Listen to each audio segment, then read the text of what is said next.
1978 में Amitabh Bachchan starrer film आई थी don. एक बड़ा मशहूर डायलॉग था कि डॉन का इंतजार तो 11 मुल्कों की पुलिस कर रही है, लेकिन डॉन को पकड़ना मुश्किल ही नहीं नामुमकिन है। यह डायलॉग एक बार फिर से चर्चा में आ गया। खबर ही कुछ ऐसी। कुछ सवालों से शुरुआत करते, इस पूरी खबर को एक कहानी की तरह आपको बताएंगे। बड़ी इंटरेस्टिंग है, आखिर तक वीडियो जरूर देखिएगा। क्या कोई ऐसा गैंगस्टर जो सालों से जेल में बंद हो, हजारों किलोमीटर दूर बैठे लोगों की नींद उड़ा सकता है? क्या भारत की जेल की सलाखों के पीछे बैठा एक नाम अमेरिका, कनाडा और यूरोप की सुरक्षा एजेंसियों के लिए इतना बड़ा सरदर्द बन सकता है कि 3 महाद्वीपों में एक साथ छापेमारी करनी पड़े? और क्या वजह है कि अब अमेरिका की नजर भारत की जेल में बंद एक ऐसे शख्स पर टिक गई है जिसका नाम पिछले कई सालों से सुर्खियों में बना हुआ है?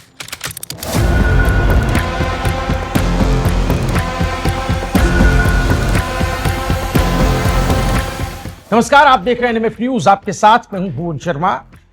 कहानी शुरू होती है एक बड़े इंटरनेशनल ऑपरेशन से। अमेरिका, कनाडा, यूरोप की सुरक्षा एजेंसियों ने मिलकर एक ऐसा ऑपरेशन चलाया जिसने इंटरनेशनल अपराध जगत में हलचल पैदा कर दी। इस अभियान का नाम है, इस ऑपरेशन का नाम है ऑपरेशन हार्डबॉल। सैकड़ों ठिकानों पर एक साथ छापे पड़े, कई देशों में कार्रवाई हुई और देखते देखते 24 लोगों को गिरफ्तार कर लिया गया।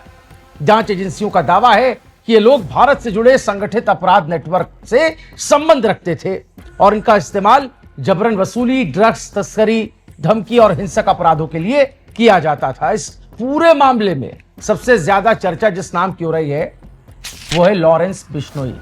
जी हां, वही लॉरेंस बिश्नोई जो लंबे समय से भारत की जेल में बंद है, लेकिन जांच एजेंसियों का आरोप है कि उसके नेटवर्क की पहुंच भारत की सीमाओं से कहीं आगे तक फैली हुई है। सिर्फ भारत ही नहीं, कनाडा, अमेरिका और यूरोप तक इसके नेटवर्क के तार जुड़े होने का दावा यही सुरक्षा एजेंसियां कर रही हैं, जो बता रहे हैं जिन्होंने इस पूरे मामले को लीड किया, इस ऑपरेशन को लीड किया है। ऑपरेशन हार्डबॉल के दौरान अमेरिकी एजेंसियों ने 3 अलग अलग आरोप पत्र दाखिल किए हैं। इनमें हत्या की साजिश, जबरन वसूली, ड्रग्स तस्करी और इंटरनेशनल अपराध नेटवर्क चलाने जैसे गंभीर आरोप भी शामिल हैं। अधिकारी क्या कुछ कह रहे हैं जानना भी अपने आप में बेहद दिलचस्प है। इन अधिकारियों का कहना है कि कुल 37 लोगों के खिलाफ कार्रवाई की गई है।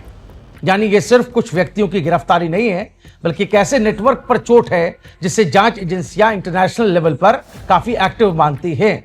इस कहानी का दूसरा बड़ा किरदार अगर आप सुनेंगे तो हैरान रह जाएंगे, और इस शख्स का नाम भी बार बार लिया जाता रहा है। सतिंदरजीत सिंह नाम लोगों के बीच जो पॉपुलर है वो है गोल्डी बराड़। जी हाँ, जांच एजेंसियों के मुताबिक गोल्डी बराड़ फिलहाल फरार है और उसकी तलाश कई देशों में चल रही है। एफबीआई ने इसकी सूचना देने वाले को $50,000 के इनाम की देने की घोषणा भी की है। यानी अब यह मामला केवल भारत या कनाडा तक नहीं रह गया है, बल्कि दुनिया की बड़ी जांच एजेंसियां भी इसमें सीधे तौर पर शामिल हो गए हैं। हमने आपको बताया 3 महाद्वीप, 3 कॉन्टिनेंट्स। और सबसे ज्यादा चर्चा उस आरोप की हो रही है जो कनाडा में खालिस्तानी नेता हरदीप सिंह निज्जर की हत्या से जुड़ा हुआ है।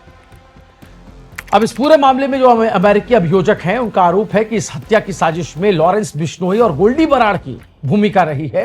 हालांकि यह मामला अभी कानूनी प्रक्रिया के दायरे में है और अंतिम फैसला अदालतों को करना है, लेकिन इस आरोप ने एक जो अंतर्राष्ट्रीय राजनीति है और सुरक्षा एजेंसियों के बीच एक नई बहस को जरूर छेड़ दिया है। ऑपरेशन हार्डबॉल की कार्रवाई में सिर्फ गिरफ्तारियां नहीं हुई हैं, जांच एजेंसियों ने लगभग 1000 किलोग्राम कोकीन, बड़ी मात्रा में नकदी और हथियार भी बरामद करने का दावा किया है।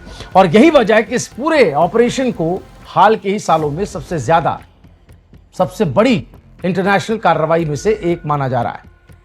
अब सबसे ज्यादा दिलचस्प बात क्या है ये जान लीजिए। कनाडाई अधिकारियों ने यह भी कहा है कि उन्हें अब तक इस मामले में भारत सरकार के किसी अधिकारी की भूमिका का कोई सबूत नहीं मिला है।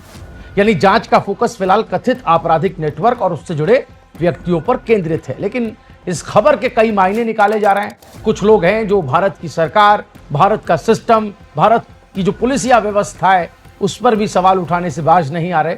वो बात तब है जब लॉरेंस बिश्नोई गुजरात की जेल में बंद है और जो है बाकी अन्य अलग अलग जेलों में बंद है।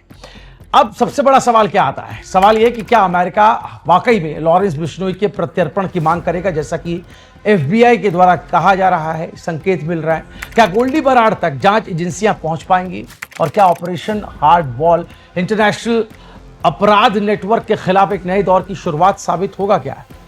ये कुछ सवाल हैं जो इस वक्त हमारे सामने आते हैं।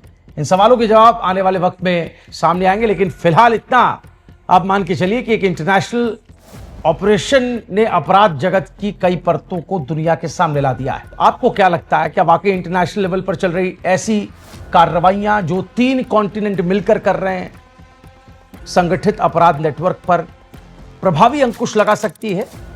अपनी राय आप हमें कमेंट में जरूर बताइएगा। क्यों, क्या आपको भी लगता है कि लॉरेंस बिश्नोई और गोल्डी बराड़ जैसे लोग जो भारत की जेलों में बंद हैं, वो यहां बैठे बैठे भारत नहीं बल्कि दूसरे महाद्वीप में जाकर के आपराधिक घटनाओं को अंजाम दे सकते हैं? वहां की जो सुरक्षा एजेंसियां हैं, वहां का जो इंटेलिजेंस ब्यूरो है, वहां की जो पुलिस है, उन कॉन्टिनेंट्स की, उन पर भी तो सवाल उठते हैं। उनकी मौजूदगी में, उनकी सुरक्षा व्यवस्था के बीच कैसे दूसरे देश का एक कोई व्यक्ति इतना इन्फ्लुएंशियल हो सकता है कि वो आपके यहां पर आपराधिक घटनाओं को अंजाम दे रहा है? सवाल बहुतेरे हैं। आप इन तमाम सवालों पर क्या राय रखते हैं? अपनी राय कमेंट में हमें जरूर बताइएगा। ये वीडियो पसंद आया हो, ये खबर आपको अच्छी लगी हो, एनालिसिस पसंद आया हो, तो उस वीडियो को जरूर शेयर कीजिएगा। और एनएमएफ न्यूज पर देश और दुनिया की तमाम बड़ी खबरें इसी अंदाज में हम आप तक पहुंचाते रहेंगे। हमारे चैनल को आप जरूर सब्सक्राइब कीजिए। नमस्कार।